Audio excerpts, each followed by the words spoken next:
Hi, I'm Bridget. Welcome to my kitchen where I help busy families eat well with wholesome and delicious recipes. Finding a healthy snack for a car trip or the ski hill or any old time isn't always simple. Grabbing a piece of fruit is easy, but finding a sweet treat that's wholesome, that we all enjoy, that's satisfying, and is filled with healthy stuff can be a bit of a challenge. That's where these crispy cranberry almond granola bars fit the bill. They're a sweet treat that's a little bit healthy, and they're really easy to make. Let me show you how. We'll start by combining 2 cups of crispy rice cereal with 2 cups of old-fashioned rolled oats, or you can use quick oats. Just don't use instant oats or they'll make your granola bars a little gluey. To the oats and crispy rice cereal, we will add 1 cup of toasted almonds and half a cup of dry cranberries. We're just going to mix those around till they're well combined.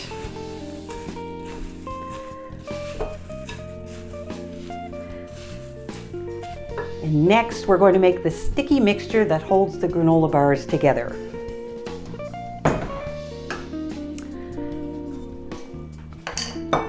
For the sweet mixture, we're going to combine 1/3 of a cup of butter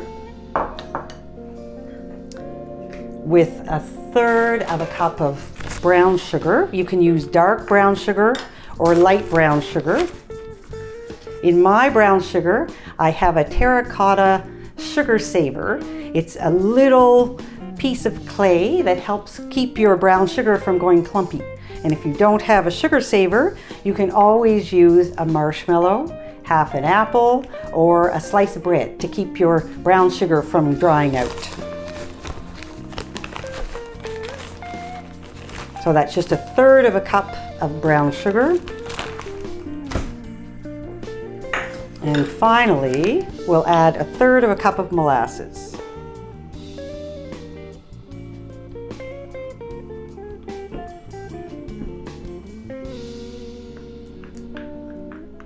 We're going to warm this mixture on the stove until the butter melts, and we'll let it come to a gentle simmer. I'm just going to warm it over medium heat. And when the butter starts to melt, then I'll start to stir it. Our mixture has come to the boil. So we're going to let it bubble away for 2 minutes. Keep stirring it while it's boiling, and you can turn the temperature down a little bit. We just want to make sure that it continues to boil or at least simmers. It's boiled for 2 minutes. So now I'm going to add 1/2 teaspoon of vanilla. And the vanilla is going to make it bubble up a little bit more. We'll combine the vanilla. And now we can add this sticky buttery mixture to the rolled oats mixture.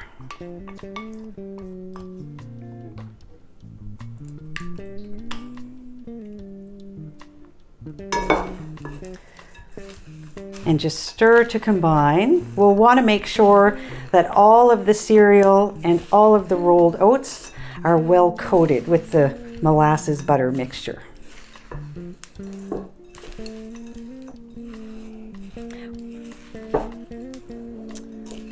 What my family and I really love about this recipe is that you can mix and match the dried fruit and the nuts. If you want to make the recipe school friendly, you can replace the almonds with pumpkin seeds or sunflower seeds, and you can replace the cranberries, if you'd like, with raisins or chopped dates or chopped apricots. The general ratio is 1 cup of crunchy stuff, so nuts and or seeds, and half a cup of dried fruit. Now that this is well mixed, I'm going to let it cool for just a minute before I add 2/3 of a cup of chocolate chips.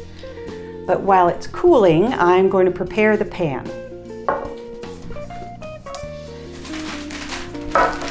We use a 9x9 pan, and I like to line it with parchment paper. You could grease your pan well, but I find it easier to use parchment paper. So you can just stuff it in. Doesn't have to be pretty.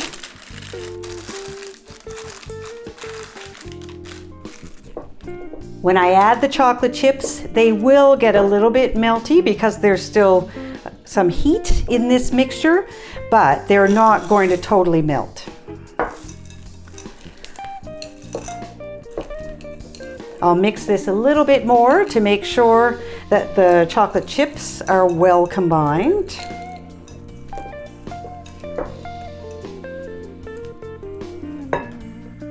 And now we can just scrape it into the prepared pan.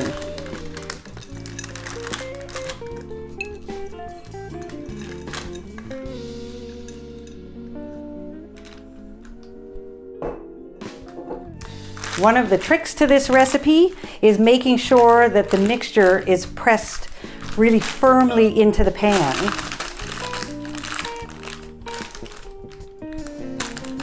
So you can use your spatula to press it in as much as possible. But my favorite trick is to use another pan on top. So I grab an 8x8 metal pan. I'll just turn the edges of the parchment paper in a little bit.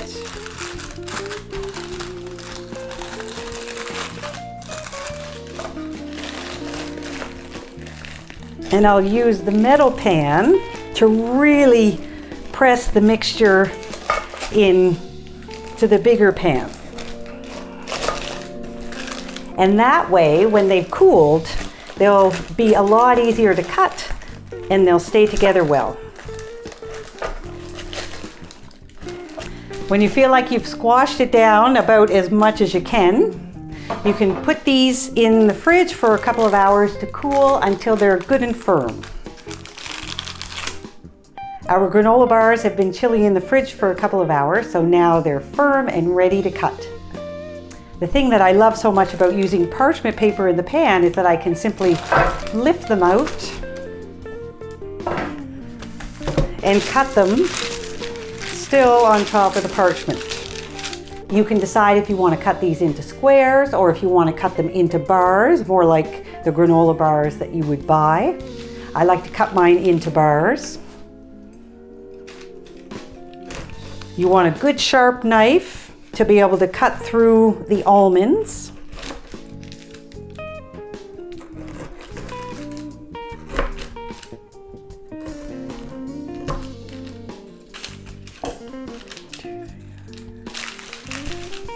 And there you have it, 1.5 dozen homemade granola bars that are filled with all kinds of healthy stuff. I'll be sharing more healthy family snack recipes, so be sure to stay tuned. Thanks for watching.